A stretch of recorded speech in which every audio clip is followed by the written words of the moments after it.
I'm cutting your access. Bryce Manning said it at 2:15 p.m. on a Tuesday, just like that. No warning, no buildup.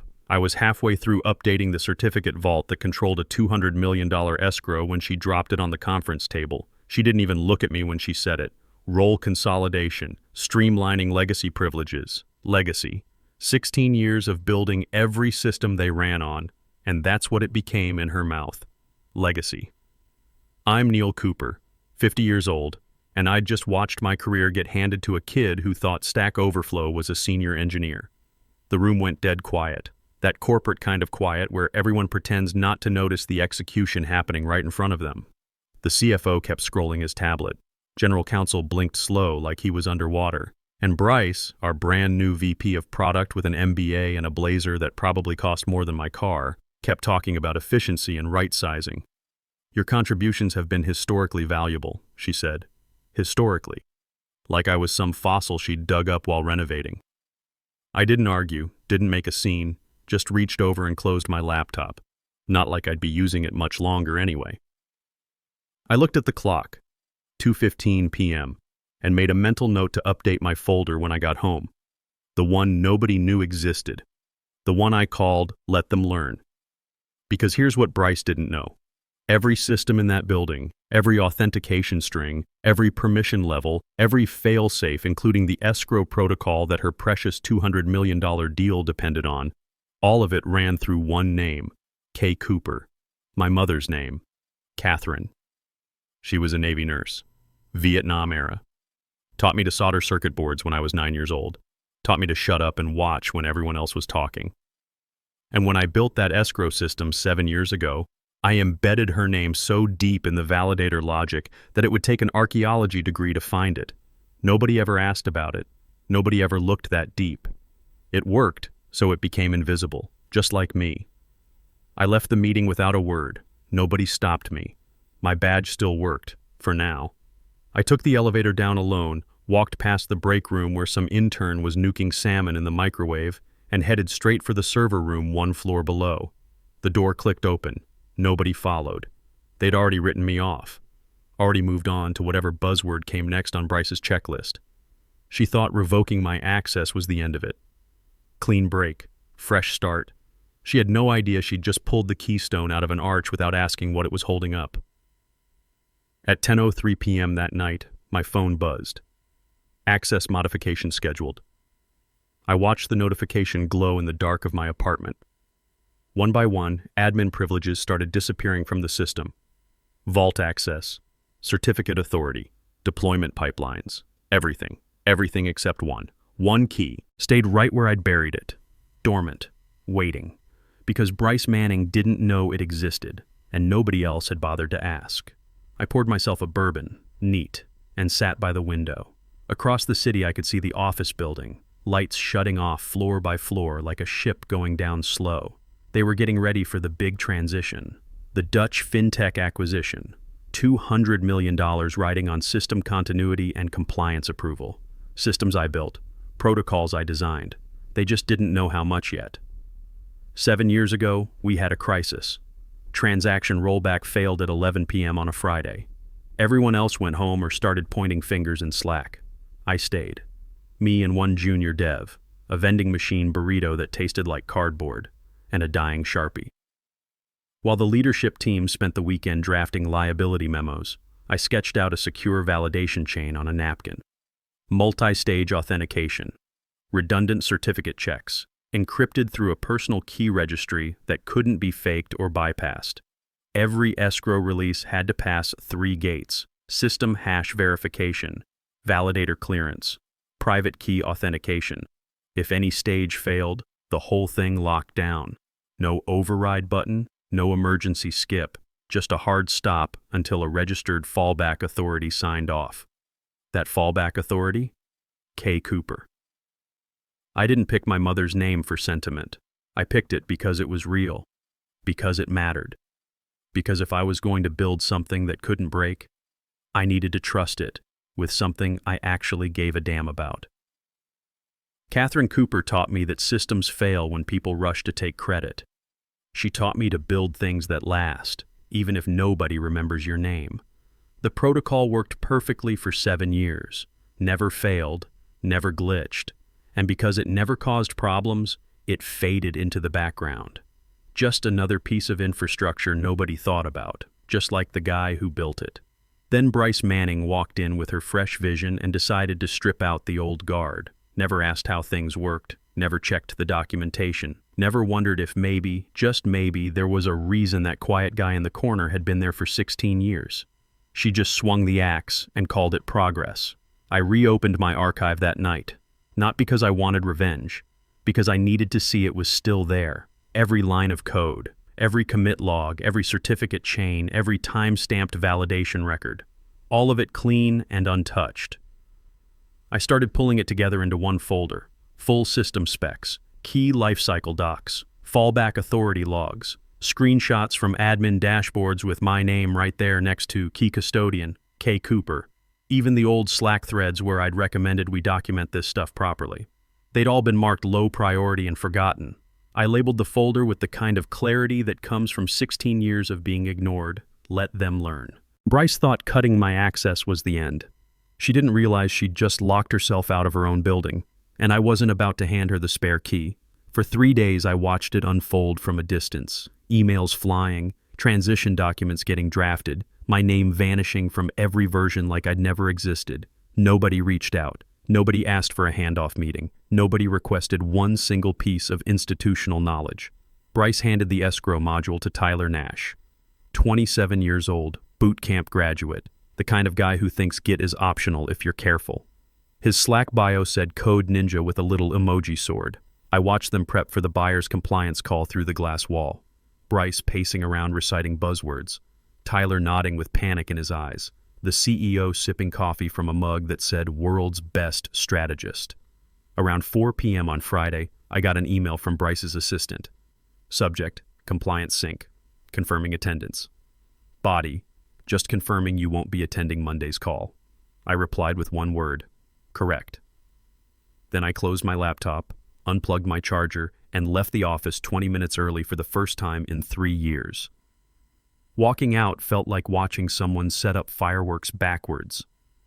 Everyone smiling and excited, completely unaware they were standing on the launch pad.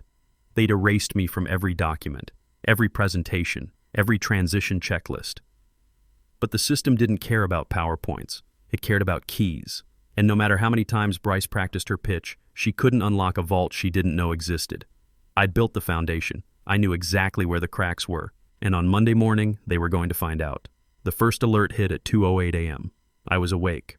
I'm always awake these days. Not insomnia, just 16 years of running back-end systems that taught my body to wake up when something breaks. The notification lit up my phone on the nightstand. Alert. Key validation attempt failed. IP external. Protocol. Escrow transfer stage 3.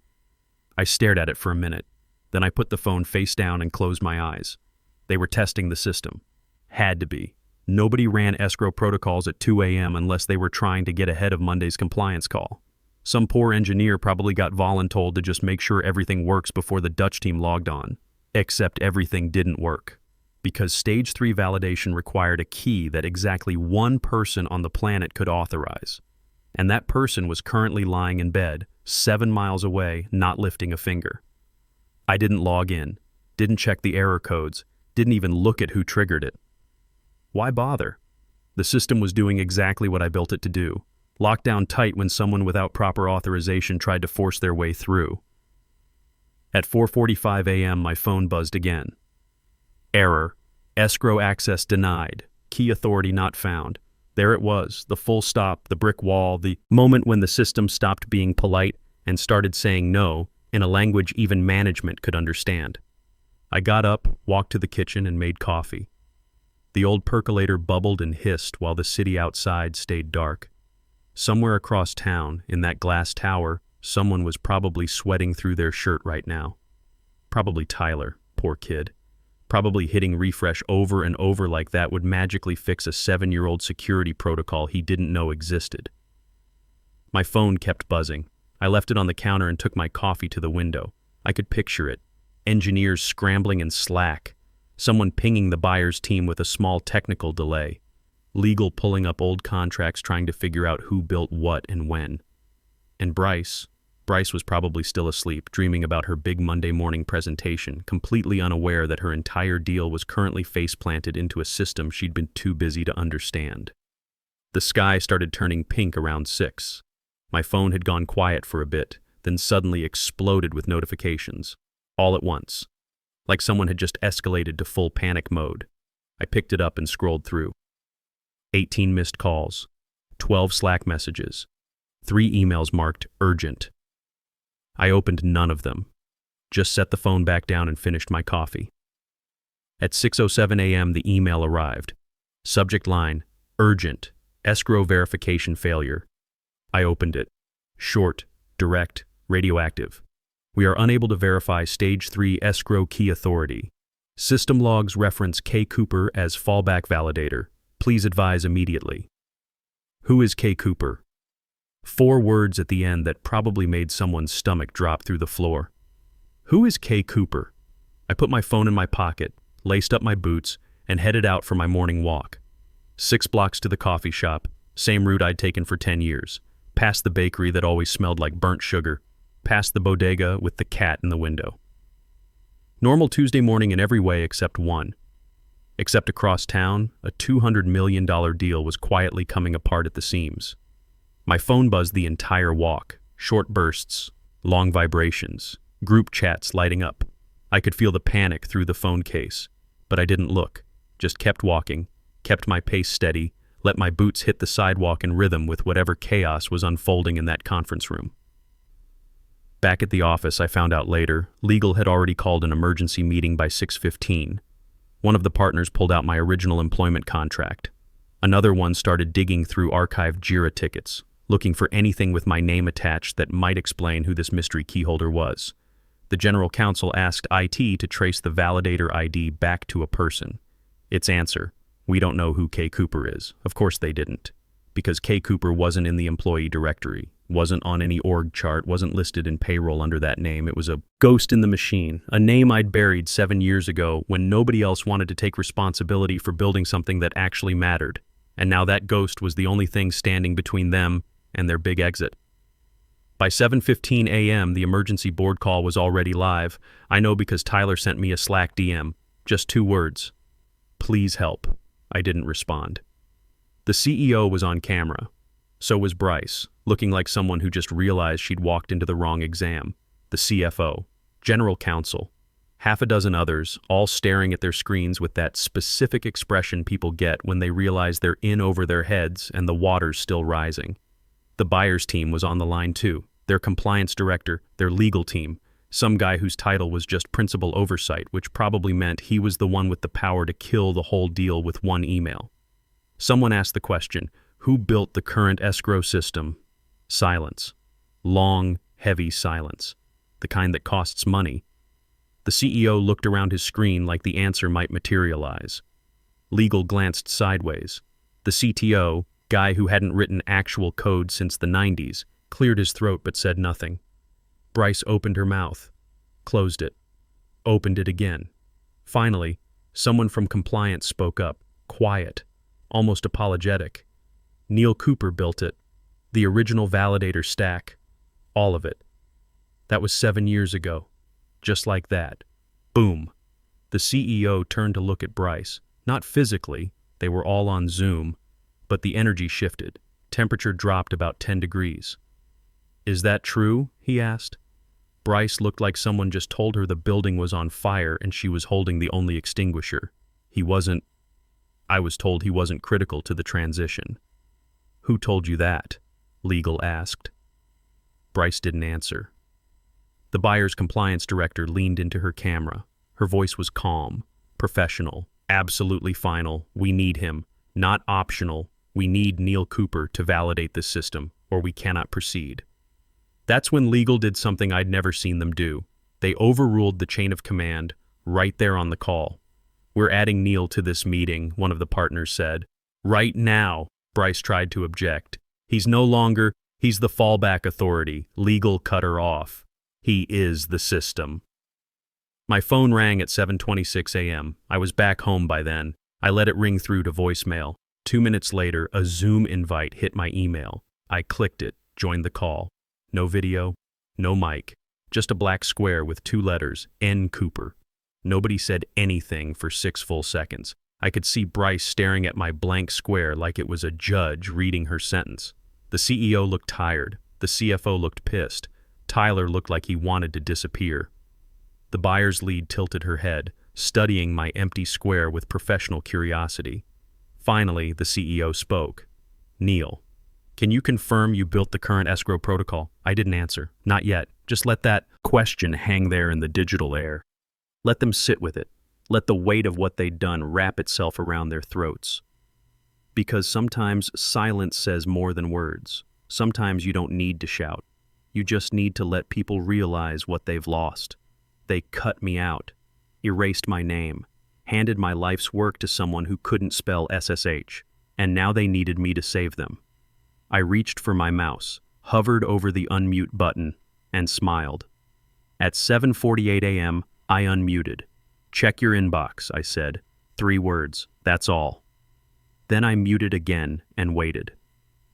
I'd written the document the night before, sitting at my kitchen table with a bourbon and my laptop, laying out exactly what it would take to fix their problem.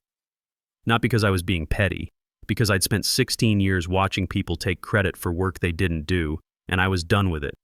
The PDF was simple, clean, professional. Title: Reinstatement Terms. N. Cooper. Clause 1. Full systems access restored. Administrative vault credentials. Deployment pipelines. Audit logs. Nothing gets changed without my written approval. Clause 2. Bryce Manning will step back from all technical oversight. System architecture. Escrow validation. Infrastructure management. Compliance reporting. She can keep her title and her office, but not the keys. Clause 3. Permanent record entered into board governance minutes, documenting that I built the escrow system, the fallback architecture, the validator logic. All of it. My name goes in the official record where it should have been 7 years ago. No drama, no revenge fantasy, just terms, legal terms that made it clear I wasn't begging to come back. I was offering them a way out of the hole they'd dug. Papers shuffled on the call. Someone's keyboard clicked. I watched the little indicators that showed people were reading. The buyer's lead counsel spoke first. "These terms are reasonable, not a debate, not a negotiation, just a professional acknowledgement that the person they'd tried to erase was now the only one who could save them." The CEO sighed. You could hear it through the mic. "Neil, can we agree to these terms?" I let the question sit there for a moment. Power lives in the pause, in letting people understand what they're really asking for. "Add a line to Clause 3, I said. Language stating that removal of system authorship without documented transfer constitutes a breach of internal controls. More keyboard sounds. The lawyer typed it in. I could feel the resentment coming through the screen like heat off asphalt. "Done," the CEO said. "Anything else?" "No," I said. "That's it." The documents got signed digitally. E-signatures. Timestamps. 7:59 a.m. Neil Cooper, reinstated. Not with a welcome back party, not with an apology, just with full vault access and the kind of authority that meant next time someone tried to write me out of history, the system itself would stop them. I didn't celebrate, just opened my terminal, logged in with the restored credentials and watched the access lights flip green one by one. Bryce was still on the call, still breathing heavy into her mic, still pretending she had any cards left to play. But the game was over, and I wasn't playing anymore. I was running the table. By 8:17 a.m., someone from legal was briefing the buyer's team. Clean, clinical, like reading a medical chart. Escrow protocol failed stage 3 validation. Fallback authority signature required. Original architect will handle validation personally. No spin, no excuses, just the facts. The buyer's compliance director nodded. "We'll wait," she said. "But it needs to be Neil Cooper, no one else." The CEO sent me the final countersigned letter at 8:24. Subject line, reinstatement executed. Body, thank you. Please proceed accordingly. I read it twice, forwarded it to my personal archive, labeled it Resurrection Protocol because I've always had a thing for dramatic folder names. They wanted me in the office, in person, the main conference room at 9 a.m. I showed up at 8:55, walked through the lobby like I'd never left. Badge still worked. They'd reactivated it fast. Took the elevator up. Walked past the same break room, the same glass walls, the same people who'd watched me get cut without saying a word. The conference room went quiet when I walked in. Bryce sat with her blazer unbuttoned, staring at the table. The CIO wouldn't make eye contact. Legal sat straight-backed, ready to document everything. The CFO looked like he'd aged 5 years overnight. "I don't think this is necessary," Bryce started. The CFO cut her off like a blade through paper. "You almost lost us $200 million because you couldn't be bothered to ask who built what. Sit down. Be quiet." She sat, faster than I expected. I pulled out my laptop, opened it, logged in. The terminal came up clean. Black background, white text, cursor blinking like a heartbeat. I navigated through the directory structure, deep into the validator code, the place where only 3 people had ever looked, and 2 of them didn't work here anymore. There it was, my work, 7 years old, untouched, perfect. I typed 1 line. Execute escrow, validation auth, K. Cooper confirm. True, hit enter. The screen paused. Thought about it. Then blinked green. Status, validated. Stage 3 passed. Transfer window authorized. Done.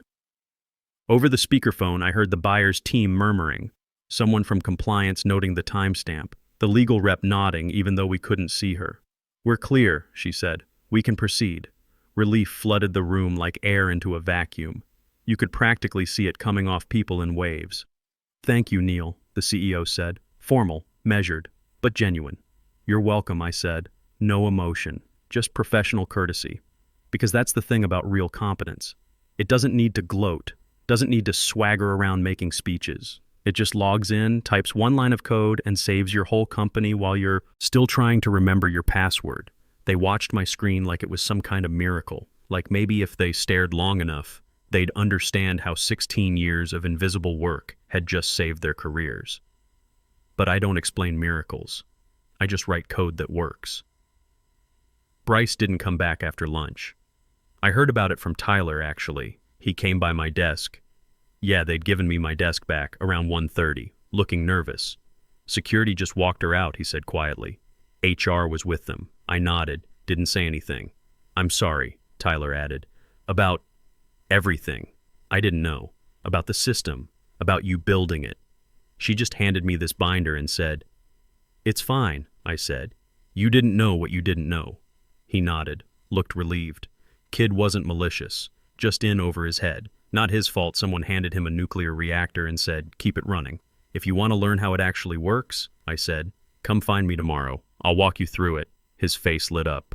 "Really?" "Yeah. But bring coffee. Good coffee, not break room stuff." He practically ran off. At 10:03 p.m., same time they'd scheduled my access revocation exactly 1 week earlier, I walked into the boardroom. In person this time. Not virtually. The room was different now. Same table, same chairs, but the people looked at me different. Not with pity or dismissal, with something closer to fear or respect. Sometimes those look the same. The CEO was there. So was the CFO. Legal. A few others. "Neil," the CEO said, standing up. Gesture of respect. Or maybe just caution. "We'd like to discuss making this permanent." I waited. He nodded to legal, who slid a folder across the table. I opened it. New offer letter. Base salary increased. Title upgraded to Chief Infrastructure Officer. Full oversight authority across all technical verticals. But the line that mattered was at the bottom. Equity, 3.5% of the company. Vested immediately. Plus performance triggers that could bump it higher. Not stock options you had to wait 4 years to see. Ownership. Real ownership. The kind that shows up on cap tables and quarterly reports. "You've earned this," the CEO said. "We want to make sure your contributions are never overlooked again."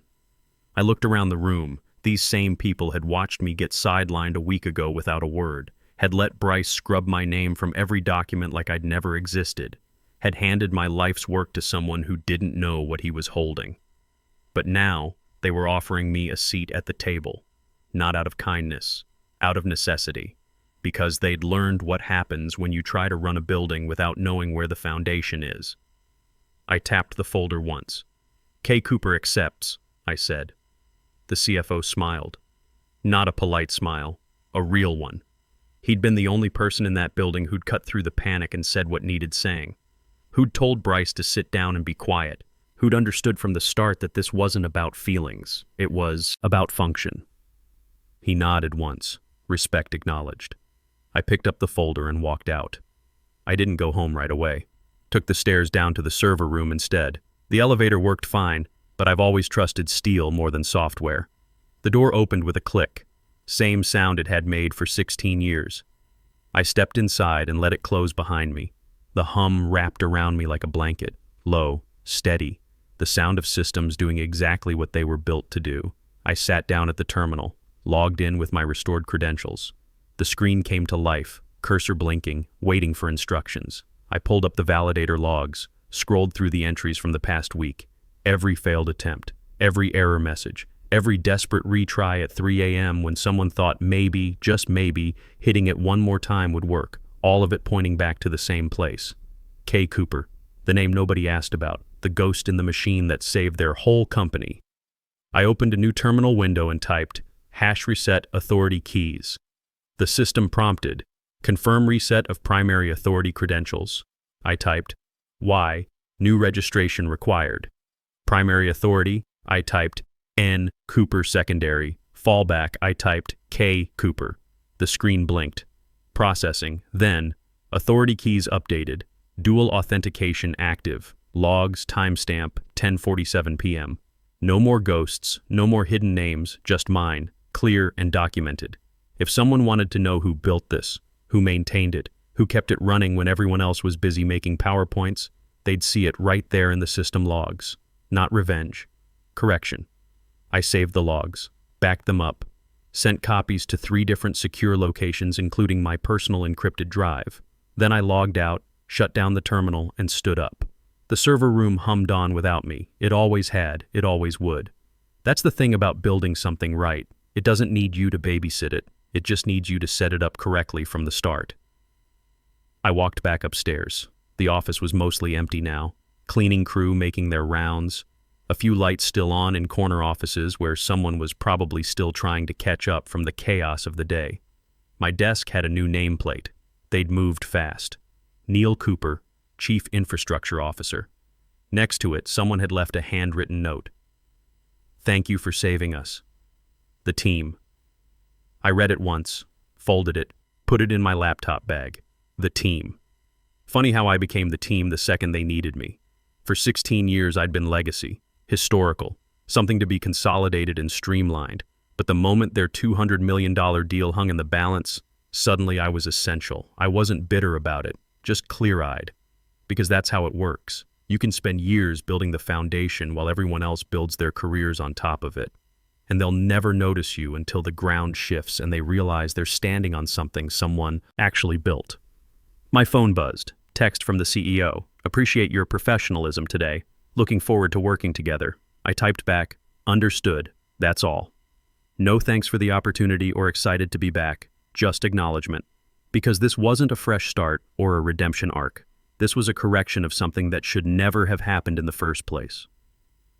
I packed up my laptop, my charger, the coffee mug I'd left on my desk a week ago that someone had washed and put back. Small kindness, probably from Tyler or one of the other engineers who knew what I'd actually done around here. On my way out, I passed Bryce's old office. Dark now. Empty desk. Computer monitor dark. Someone had already started packing her things into boxes. Corporate efficiency. One day you're restructuring roles. Next day, you're a cardboard box and an exit interview. I didn't feel good about it. Didn't feel bad either. Just felt like cause and effect, like a system running the way it was designed to run. You pull the wrong piece out of a machine, the machine stops working. That's not revenge. That's just physics. The elevator ride down was quiet. Just me and my reflection in the polished steel doors. 50 years old. Gray at the temples. Lines around the eyes from 16 years of staring at screens in dark server rooms. But still here. Still standing. Still the guy who knew where the bodies were buried because I was the one who built the graveyard. Outside, the September air was cool, felt good. I walked to my car, threw my bag in the passenger seat, and sat there for a minute before starting the engine. My phone lit up one more time. Message from Tyler. Coffee at 9 a.m. tomorrow? I want to learn everything. I smiled, typed back, make it 8:30, and bring a notebook. The kid would be fine. He was eager, willing to admit what he didn't know. That put him ahead of 90% of people in this industry. Give him a couple years of actual mentorship instead of YouTube tutorials, and he'd be solid. Maybe that was the real lesson in all of this. Not that I got my revenge or proved everyone wrong, but that systems need builders, real builders. People who care more about making things work than making things look good on a slide deck. People like Catherine Cooper, my mother, Navy nurse who came home from Vietnam and spent 30 years working in a VA hospital, fixing things that everyone else said were too broken to fix. Who taught me that the most important work is usually invisible, that if you're doing it right, nobody notices until something goes wrong. She died 8 years ago. Never got to see what I built with her name. Never knew that her signature was protecting millions of dollars and keeping systems honest, but I think she'd be proud, not because I won some corporate showdown, but because I built something that lasted, something that worked, something that didn't need me to defend it because it defended itself. I started the car, pulled out of the parking lot. The office building disappeared in my rearview mirror, all lit up against the night sky like nothing had happened. But something had happened, something important. A company almost destroyed itself because it forgot who built its foundation. And one guy reminded them, not with anger or speeches or drama, but by letting the system speak for itself. Because that's what good systems do. They remember, they keep records. They don't lie or forget or rewrite history. They just execute the code they were given and wait for someone to ask the right question. And when that question finally comes, who is K. Cooper? They answer with perfect clarity. Me. It's me. It was always me. I drove home through empty streets, bourbon waiting on the counter, blues guitar queued up on my phone, and a title on my business cards that finally matched the work I'd been doing all along. The system remembered, and now, finally, so did everyone else. Tomorrow I'd teach Tyler how to read validator logs. Next week I'd document the escrow architecture properly with my name in every header file. Next month I'd present to the board about infrastructure investments they'd been ignoring for 5 years. But tonight I'd sit by my window, drink my bourbon, and watch the city lights flicker like a million tiny systems, all of them running on foundations somebody built. Somebody who probably never got thanked. Somebody who knew that the real work happens in the invisible places. Somebody like me. The foundation guys always get forgotten. Until the building starts to fall. Then they remember. They always remember.